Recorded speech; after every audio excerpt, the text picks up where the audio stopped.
सत्य की खोज में स्वतंत्रता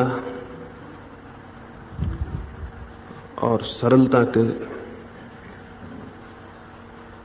दो अनिवार्य भूमिकाओं के बाबत थोड़ी सी बातें मैंने कही हैं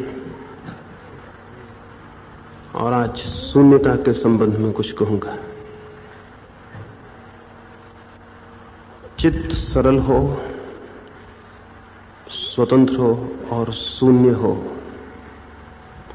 तो ही उसे जाना जा सकता है जो जीवन का गूढ़तम रहस्य है, चाहे उसे परमात्मा कहें, चाहे कोई और नाम दे।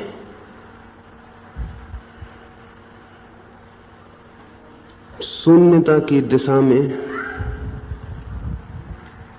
सबसे पहला चरण है न जानने की भाव दशा, स्टेट ऑफ नॉट नोइंग। हम सभी जानते हुए मालूम होते हैं, हम सभी को ये भ्रम है कि हम जीवन को जानते हैं। जन्म ले लेने से कोई जीवन को जानता नहीं और न ही श्वास ले लेने से कोई जीवन को जान लेता है। लेकिन जन्म के कारण श्वास चलती है, इस वजह से भूख लगती है, प्यास लगती है, इस वजह से। यदि हम सोच लेते हो कि हमने जीवन को जान लिया है तो हम भ्रांति में हैं। जीवन को हम जानते नहीं, एकदम अपरिचित हैं। और जो जीवन से अपरिचित है उसे नाम मात्र को ही जीवित कहा जा सकता है, वो वस्तुतः जीवित नहीं है।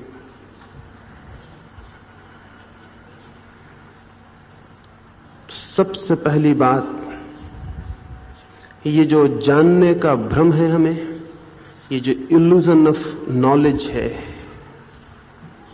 ये जो भ्रांति है कि हम जानते हैं, ये भ्रांति न छूटे तो चित्त शून्य नहीं हो सकता। क्योंकि चित्त भर गया है ज्ञान से, जानने के भ्रम से। सच यह है कि जीवन है अज्ञात, अननोन। उसके और छोर का हमें कोई बोध नहीं। जीवन के केंद्र का हमें कोई बोध नहीं। जीवन के अर्थ और अभिप्राय का हमें कोई बोध नहीं। कुछ अनुमान हैं जिनके आधार पर ज्ञान का भ्रम पैदा होता है। क्यों हम पैदा हुए, क्यों जीते हैं, क्यों है ये सत्ता, क्यों है ये सारा विस्तार, कुछ भी पता नहीं। अज्ञान, इग्नोरेंस बड़ा सत्य है, लेकिन बहुत से अनुमान हैं हमारे, और उन अनुमानों के आधार पर, कल्पनाओं के आधार पर अज्ञान को ढांक लिया है और ज्ञानी बन गए हैं। इस ज्ञानी बन जाने ने जीवन के रहस्य को समाप्त कर दिया है। वो जो मिस्ट्री है, वो जो जीवन का रहस्य समाप्त हो गया है। और जिस व्यक्ति के चित्त से जीवन का रहस्य समाप्त हो जाता है, उस व्यक्ति के चित्त में कभी सत्य का अवतरण नहीं हो सकता। नहीं चाहिए ज्ञान, चाहिए रहस्य की अनुभूति। लेकिन जिन चीजों को हम जानते हुए प्रतीत होने लगते हैं, उन चीजों के प्रति रहस्य विलीन हो जाता है। आपके द्वार पर वृक्ष लगा हो, रोज सुबह उसके पास से निकल जाते हैं, आंख उठा के भी नहीं देखते हैं। आकाश तारों से भरा रहता है, कौन आंख उठा कर देखता है उन तारों को? सुबह सूरज निकलता है, कौन देखता है? शायद हम सोचते हैं कि जानते हैं हम सूरज को, वही सूरज जो कल निकला था वही आज भी निकल रहा है। वे तारे जो कल थे वही आज भी हैं, और वो वृक्ष वही है जो रोज हम देखते हैं। लेकिन क्या रोज देख लेने से वृक्ष से हम परिचित हो गए हैं, या कि तारों से, या कि सूरज से?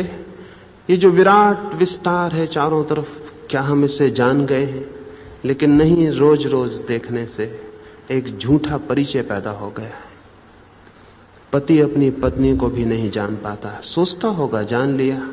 पिता अपने पुत्र को भी नहीं जान पाता, सोचता होगा जान लिया। जीवन में सब कुछ अत्यंत अपरिचित और अज्ञात है, लेकिन कुछ अनुमान हैं जो बाधा देते हैं। बुद्ध 12 वर्ष के बाद अपने गांव वापस लौटे। सारा गांव उन्हें लेने गया, सारा गांव, लेकिन उनकी पत्नी उन्हें लेने नहीं गई। उस गांव में उस दिन एक ही व्यक्ति रुक गया पीछे, जो उनकी पत्नी थी। पिता भी लेने गए थे। गांव के बाहर बुद्ध के पिता ने कहा, अभी भी मैं क्षमा कर सकता हूं। तुम भाग गए थे, इस बात को भूल सकता हूं। तुमने चोट पहुंचाई बुढ़ापे में मेरे मन को, इस बात को भी क्षमा कर सकता हूं। अगर वापस लौट आओ, मेरे द्वार अब भी खुले हुए हैं। क्रोध में मैंने उन्हें बंद नहीं कर दिया है। बुद्ध ने क्या कहा? बुद्ध ने अपने पिता को कहा, आप भूलते हैं, आप मुझे देख भी नहीं रहे हैं कि मैं क्या होकर लौटा हूं, क्या जानकर और क्या पाकर। बुद्ध के पिता ने कहा, भली भांति जानता हूं तुम्हें, मेरे ही पुत्र हो और मैं न जानूंगा?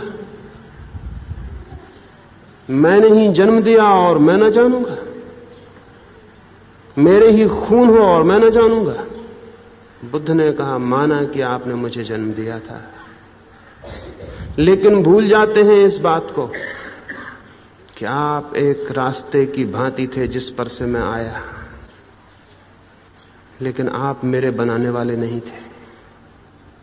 आप एक रास्ते की भांति थे जिस पर से मैं आया दुनिया में, लेकिन आप मेरे बनाने वाले नहीं थे। और जिस रास्ते से गुजर के मैं अभी आ रहा हूं, अगर वो रास्ता ये कहने लगे कि मैं जानता हूं इसे, क्योंकि ये आदमी मेरे ऊपर से निकला था, तो उस रास्ते की जितनी बड़ी भूल होगी उससे छोटी भूल आपकी नहीं। पिता भी पुत्र को जानता नहीं, क्योंकि पुत्र का होना भी एक इतना बड़ा रहस्य है, और इतने अछोर और अज्ञात जीवन से आना हुआ है उस पुत्र का। लेकिन हम सोचते हैं कि पिता हैं तो हम जानते हैं, पति हैं तो हम जानते हैं, पत्नी हैं तो हम जानते हैं। और ये जानने का प्रश्न न केवल मनुष्य तक सीमित है, चारों तरफ हर चीज रहस्य में है और अज्ञात है। उस सबको भी हम मान लेते हैं कि हम जानते हैं। क्या जानते हैं हम? जानना हमारा क्या है? गहन गहन अज्ञान है, लेकिन जानने का भ्रम। जानने के इस भ्रम ने मनुष्य को धर्म से तोड़ा है। इधर विज्ञान का इतना विकास हुआ है तो मनुष्य के जानने के भ्रम में और बढ़ती हो गई। उसका ये इल्यूजन और बढ़ गया कि हम जानते हैं, क्योंकि उसने कुछ काम चलाऊ बातें पता लगा ली। एक बहुत बड़ा विद्युत का जानकार वैज्ञानिक एक कॉलेज में गया था। उस कॉलेज के विद्यार्थियों ने बहुत से उपकरण बनाए थे विद्युत के, और नए नए चमत्कार पैदा किए थे। उस बड़े वैज्ञानिक को दिखाने वे अपनी प्रयोगशाला में ले गए। उन बच्चों को ज्ञात भी न था कि जिसे वे दिखला रहे हैं उससे बड़ा विद्युत को जानने वाला, इलेक्ट्रिसिटी को जानने वाला और कोई व्यक्ति जमीन पर नहीं है। उन्होंने अपनी छोटी छोटी चीजें, बड़ी चीजें जो बनाई थी वो दिखलाई। वो वैज्ञानिक खूब प्रशंसा करता रहा, और अंत में उसने पूछा कि क्या मेरे दोस्तों तुम ये बता सकोगे कि विद्युत क्या है? What is electricity? वो बच्चे ठगे रह गए। उन्होंने कहा ये तो हम नहीं जानते। तो उसने कहा कि तुम ये भी जान लो, मुझसे ज्यादा जमीन पर शायद ही कोई विद्युत के संबंध में जानता हो, लेकिन मैं भी ये नहीं जानता हूं कि विद्युत क्या है। हम जानते हैं कि विद्युत का कैसे उपयोग कर लें, लेकिन हम ये नहीं जानते कि विद्युत क्या है। साइंस ज्ञान नहीं है, साइंस यूटिलिटी है। साइंस जानना नहीं है जीवन को, लेकिन किन्हीं शक्तियों का उपयोग कर लेना है। तो अब तक जो भी हम जान पाए हैं वो केवल उपयोग कर लेना जान पाए हैं। अभी हमने कुछ जाना नहीं है। मनुष्य ने कुछ भी नहीं जाना है। लेकिन इधर विज्ञान का विकास हुआ तो और भ्रम पैदा हो गया। लोगों को उन्हें लगने लगा कि हम सब जान गए। ये भी हो सकता है कि किसी दिन विज्ञान जीवन को पैदा कर ले, लेकिन इससे कुछ सिद्ध नहीं होता। फिर भी जीवन को जाना नहीं जा सकेगा। ये जो विज्ञान है, इसने तो कुछ व्यवहारिक प्रयोग किए हैं और कुछ नतीजे उपयोगिता के लिए ले लिए। फिर दर्शन है, उसने अनुमान किए हैं आकाश के, हवाई, और उनके आधार पर कुछ निर्णय ले लिए। उनने भी हमारे मस्तिष्क को ज्ञान से भर दिया है। लेकिन अब तक का सारा ज्ञान अंधेरे में टटोलने जैसा है और शायद हमेशा रहेगा। शायद हम जीवन के पूर्ण केंद्र को कभी भी इस भांति नहीं जान सकेंगे, क्योंकि जानने वाला बहुत छोटा है और जो जाना जाना है वो बहुत विशाल, बहुत अनंत है। उसकी कोई सीमाएं नहीं। मनुष्य की बुद्धि बहुत छोटी और वो जो सत्य है बहुत विराट और अनंत। वो ऐसा ही है जैसे कोई छोटी सी मटकी लेके सागर के किनारे चला जाए और सागर को मटकी में भरने का प्रयास करने लगे। सागर तो शायद न भरे, मटकी टूट जाए। सागर भी छोटा है उस सत्य के की दृष्टि में, तुलना में जो जीवन है, और मटकी भी बड़ी है उस बुद्धि की तुलना में जो हमारे पास है। बुद्धि है बहुत अल्प और बहुत छोटी और होगी भी, और जीवन है बहुत विराट और बहुत अनंत। क्या बुद्धि इस जीवन को जान सकेगी? क्या कोई रास्ता है कि बुद्धि इस जीवन को जान ले? नहीं, बुद्धि अनुमान कर सकेगी, कल्पना कर सकेगी, धारणा बना सकेगी, और वे धारणाएं वैसी ही होंगी जैसी सेक चिल्लियों की होती हैं। सुना होगा एक गांव में एक सेक चिल्ली था। ऐसी कोई भी बात न थी जो वो न जानता हो। सर्वज्ञ था। सभी सेक चिल्ली सर्वज्ञ होते हैं और सभी सर्वज्ञ सेक चिल्ली होते हैं। ऐसी कोई भी बात न थी जो वो न जानता हो। कैसे भी प्रश्न हो वो उनके उत्तर देने को सदा तैयार था। वो ज्ञानी था, परम ज्ञानी था। गांव के राजा की चोरी हो गई। सब तरफ खोजबीन कर ली गई। सिपाही थक गए, जासूस थक गए, गांव के ज्योतिषी थक गए, भविष्यवक्ता थक गए। तब सबने हार मान ली और राजा से कहा अब एक ही उपाय है, सेक चिल्ली को और पूछ लिया जाए। सेक चिल्ली को राजा ने दरबार में आमंत्रित किया। वो उसी भांति आया जैसे ज्ञानी आते हैं, जो सब जानते हैं। जिस भांति अकड़ से बड़े हुए वो भी दरबार में आया। राजा ने उससे कहा कि हमने सुना है कि तुम सभी कुछ जानते हो, क्या तुम बता सकते हो कि चोरी किसने की? उस सेक चिल्ली ने कहा ऐसी कौन सी बात है जो मैं नहीं जानता हूं, लेकिन ये बात अकेले में बताऊंगा। सबके सामने इस बात को नहीं बताया जा सकता है। राजा ने कहा यह उचित है। पता नहीं किसने चोरी की है, सेक चिल्ली उसका नाम ले दे और बाद में मुसीबत में पड़े या कोई झंझट डाली जाए। राजा ने कहा यह उचित है, तुम एकांत में चलो। वे एकांत में गए। राजा ने कहा बताओ। दरवाजे बंद कर लिए गए भवन के। सेक चिल्ली ने कहा आपके कान में कहूंगा। राजा के मकान की दीवारें भी सुनती हैं। उसने सेक चिल्ली ने कान में राजा के कहा बिल्कुल निश्चित बता दूं? राजा ने कहा निश्चित ही बताओ। सेक चिल्ली ने कहा निश्चित है, किसी चोर ने चोरी की है। ये जो सेक चिल्ली है इस पे हम हंसते, लेकिन ज्ञानियों से पूछो दुनिया किसने बनाई है, वो कहते हैं किसी बनाने वाले ने दुनिया बनाई। वो कहते हैं किसी ईश्वर ने दुनिया बनाई। मतलब क्या है? किसी बनाने वाले ने दुनिया बनाई, किसी चोर ने चोरी की है। ये ज्ञानी भी सेक चिल्लियों से बहुत ज्यादा भिन्न नहीं है। इनसे पूछो दुनिया किसने बनाई है, वो कहते हैं किसी बनाने वाले ने दुनिया बनाई है। और बनाने वाले का नाम भी उन्होंने अपने मन से रख लिया है, किसी ने ईश्वर, किसी ने अल्लाह, किसी ने कुछ, किसी ने कुछ। ये कोई नई बात बता रहे हैं आपके किसी बनाने वाले ने दुनिया बनाई है? ये क्या उस बात से बहुत भिन्न है कि किसी चोर ने चोरी की है? इसमें क्या भेद है? इससे कुछ ज्ञान बढ़ता है? नहीं, इससे केवल हमारा अज्ञान ढक जाता है और ज्ञान का भ्रम पैदा हो जाता है। और दुनिया में अनुमान लगाने वाले लोग, जिनको लोग फिलोसोफर्स कहते हैं, दार्शनिक कहते हैं, वे काफी बड़ी तादाद में पैदा हुए हैं और उन्होंने सारे दुनिया के अज्ञान को ढक दिया है और ज्ञान की सब बातें बता दी, लेकिन वे सब निपट अनुमान हैं।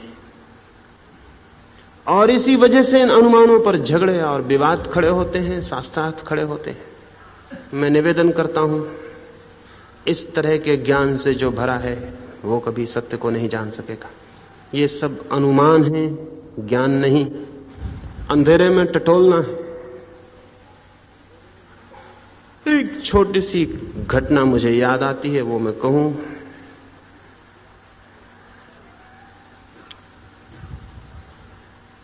एक स्कूल इंस्पेक्टर का दिमाग खराब हो गया था।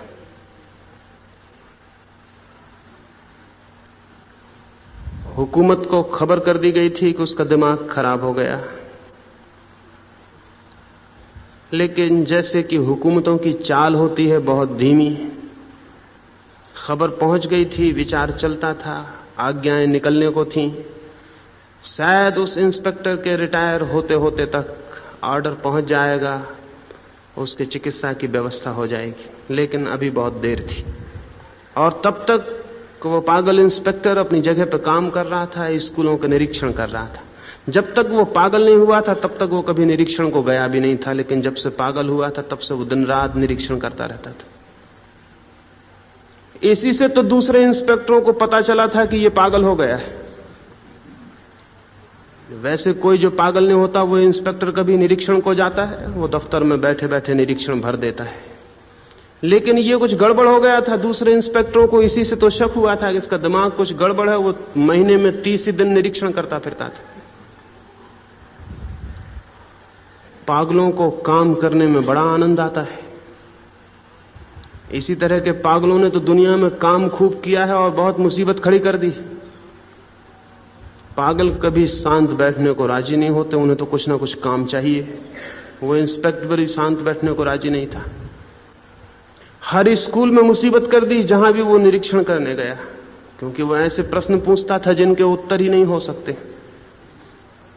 और जब उत्तर नहीं मिलते थे तो रिपोर्ट खराब कराता था कि इस स्कूल के बच्चों को कुछ भी नहीं आता। बड़ी कठिनाई खड़ी हो गई थी। एक गांव में उसके आने की खबर आई तो स्कूल के अध्यापक, प्रधान अध्यापक, बच्चे सभी डरे हुए थे कि पता नहीं क्या हो। आखिर वो आया। जिस मुसीबत से लोग डरते हैं वो और भी जल्दी आ जाती है। आखिर वो आ ही गया। सारा स्कूल घबराया हुआ था। अध्यापक, प्रधान अध्यापक घबराए हुए थे। वो न मालूम क्या पूछेगा। उसके पूछने में न कोई तुक होती थी, न कोई बात होती थी। उसके प्रश्न बड़े फिलोसॉफिकल होते थे, बड़े दार्शनिक होते थे, बड़े ऊंचे होते थे। ऊंचे प्रश्न वो होते हैं जिनके उत्तर नहीं हो सकते। इसलिए ऊंचे प्रश्न या तो पागल पूछते हैं या दार्शनिक पूछते हैं। और इसलिए लोगों को ख्याल भी है कि पागल और दार्शनिकों में कोई भाईचारा होता है, कोई निकट संबंध होता है। इसलिए अक्सर अगर पागल थोड़ी अच्छी बात करना जानते हो तो दार्शनिक हो जाते हैं, और दार्शनिक अगर थोड़ी गड़बड़ बात करने लगे तो पागल हो जाते हैं। इससे ज्यादा कोई फर्क कभी होता नहीं। वो आया। जो स्कूल की सबसे बड़ी कक्षा थी उसके भीतर गया और उसने कहा कि मेरे बच्चों, एक ऐसा प्रश्न पूछता हूं जो बहुत सरल है और एक लिहाज से बहुत कठिन भी है। सरल तो है प्रश्न, कठिन इसलिए है कि मैंने न मालूम कितने विद्यालयों में पूछा, कोई उत्तर ही देने में समर्थ नहीं है। शिक्षा का स्तर मालूम होता है बहुत गिर गया। जब से अंग्रेज गए हैं तब से सब गड़बड़ हो गई है। कोई उत्तर ही नहीं देता। फिर भी मैं आशा बांधे हुए हूं कि कोई न कोई उत्तर तो देगा। हो सकता है कि आज तुम्हारे स्कूल में मुझे उत्तर मिल जाए, और अगर मेरे पहले प्रश्न का उत्तर मिल गया तो फिर मैं दूसरा प्रश्न नहीं पूछूंगा, क्योंकि हंडी का एक ही चावल देख लिया जाता है और उससे पता चल जाता है कि हंडी पकी या नहीं। और अगर मेरे पहले प्रश्न का उत्तर तुमने न दिया तो आज सांझ तक मैं तुमसे प्रश्न पे प्रश्न पूछे चला जाऊंगा। उसने पहला प्रश्न पूछा। उसने पूछा कि दिल्ली से एक हवाई जहाज 200 मील प्रति घंटा की रफ्तार से कलकत्ते की तरफ उड़ा, तो क्या तुम बता सकते हो कि मेरी उम्र कितनी है? लड़के बहुत घबरा गए। इसमें कोई तुक नहीं था, कोई संबंध नहीं था। हवाई जहाज कितने मील घंटे की रफ्तार से कलकत्ते की तरफ उड़े, इससे इंस्पेक्टर की उम्र का क्या संबंध? लेकिन जब प्रश्न पूछ ही लिया गया था तो उत्तर देना तो जरूरी था। अध्यापक घबरा गया। प्रधान अध्यापक कपने लगा कि खराब कर देगा रिपोर्ट, और उत्तर तो हो क्या सकता है इसका।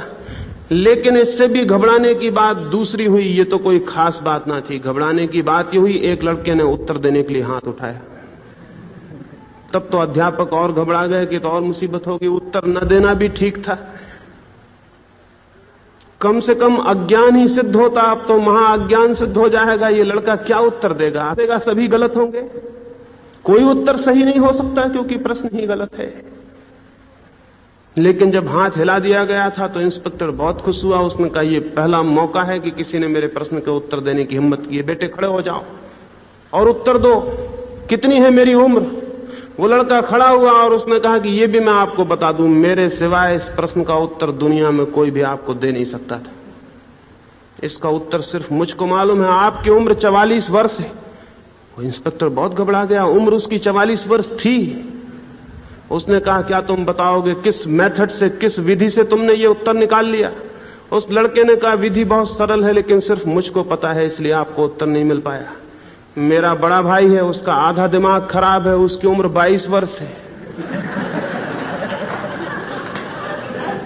आपकी उम्र 44 वर्ष होनी चाहिए।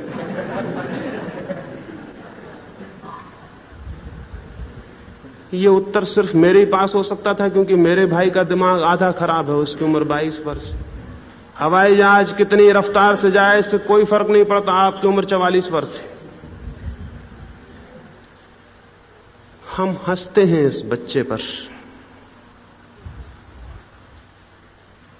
लेकिन दार्शनिकों ने जो उत्तर दिए हैं वो इससे भिन्न नहीं है, और दार्शनिकों ने जो प्रश्न पूछे हैं वे भी इससे भिन्न नहीं है। दार्शनिक क्या पूछ रहे हैं, क्या बातें पूछ रहे हैं? जिनको हम तथाकथित धार्मिक कहते हैं वो क्या पूछ रहे हैं? मेरे पास बहुत से इस तरह के प्रश्न आए हैं। ईश्वर की शक्ल कैसी है? प्रश्न आया है। ईश्वर कहां रहता है? क्या करता है? क्यों उसने दुनिया बनाई? मरने के बाद आत्मा कहां जाती है? स्वर्ग या नरक है या नहीं? मोक्ष जैसी कोई जगह है या नहीं? ये सब किस भांति के प्रश्न हैं। लेकिन चूंकि हजारों वर्ष से इन प्रश्नों को प्रतिष्ठा रही है, हम ये भी पूछना भूल गए हैं कि ये पागलपन के सबूत हैं। जीवन इस तरह की अटकलबाजियों में बिताने का कोई भी अर्थ नहीं है। और क्या निर्णय हो सकता है? अगर कोई कहने लगे कि ईश्वर पश्चिम की तरफ रहता है, तो क्या निर्णय करिएगा कि रहता है या नहीं? दूसरा कहने लगे पूरब की तरफ रहता है, तो कैसे निर्णय करिएगा कि पूरब की तरफ रहता है या नहीं? फिर एक ही रास्ता है कि जो कहता है पश्चिम की तरफ रहता है और जो कहता है पूरब की तरफ रहता है, दोनों कुश्ती लड़ लें, जो जीत जाए वो ठीक। यही हो रहा है आज 5000 वर्षों से कि लड़ लो और तय कर लो, जो जीत जाए वो ठीक, जो हार जाए वो गलत। और तो कोई निर्णय का रास्ता नहीं। इसलिए जिन लोगों की संख्या बढ़ती जाती है वो जीतते मालूम होने लगते हैं। क्रिश्चियंस की संख्या अगर 1 अरब के करीब पहुंचने लगी तो उनको ख्याल हो गया कि वो जीत रहे हैं, क्योंकि दूसरों की संख्या कम पड़ती जा रही, दूसरे हारते जा रहे हैं। आखिर में तय हो जाएगा कि हम जीत गए। इसलिए सारे धर्मों के लोग अपनी संख्या बढ़ाने के लिए उत्सुक रहते हैं, और उनकी संख्या कम ना हो जाए इसलिए भी उत्सुक रहते हैं, क्योंकि ताकत ही आखिर में तय कर देगी कि सत्य कौन है और असत्य कौन है। लेकिन ताकत से कहीं सत्य के निर्णय हुए हैं, लेकिन अटकलबाजियां हैं, अंधेरे में चलाए गए तीर हैं, वे लग जाएं तो ठीक, न लग जाएं तो ठीक। जैसा उस बच्चे ने कहा 44 वर्ष की उम्र है, एक अटकलबाजी थी, भाई का आधा दिमाग खराब है तो इसकी 44 होनी चाहिए, एक अटकलबाजी थी। इस तरह हमारी सारी, जिसको हम मेटाफिजिकल थिंकिंग कहते हैं, जिसको हम आध्यात्मिक चिंतन और मनन कहते हैं, वो इसी तरह की नासमझियों से भरा हुआ है। तो मैं आपसे ये निवेदन करना चाहता हूं, इस बात को समझ लेना बहुत आवश्यक है कि मनुष्य की बुद्धि अनुमान के द्वारा ज्ञान पर नहीं पहुंच सकती, और जितना भी ज्ञान है हमारा वो सभी अनुमान है, वो सभी अनुमान है। फिर क्या रास्ता है? तो पहली बात है इस बात की स्वीकृति कि अज्ञान एक तथ्य है, एक सत्य है। अज्ञान का स्वीकार, इस बात की स्पष्ट प्रतीति की नहीं जानते हैं। सत्य की खोज में, शून्यता की दिशा में मैं नहीं जानता हूं, इस स्थिति को पाना अत्यंत अनिवार्य है। क्या कठिन है इस बात को पा लेना? सत्य तो यही है, तथ्य तो यही है कि हम नहीं जानते, मैं नहीं जानता हूं।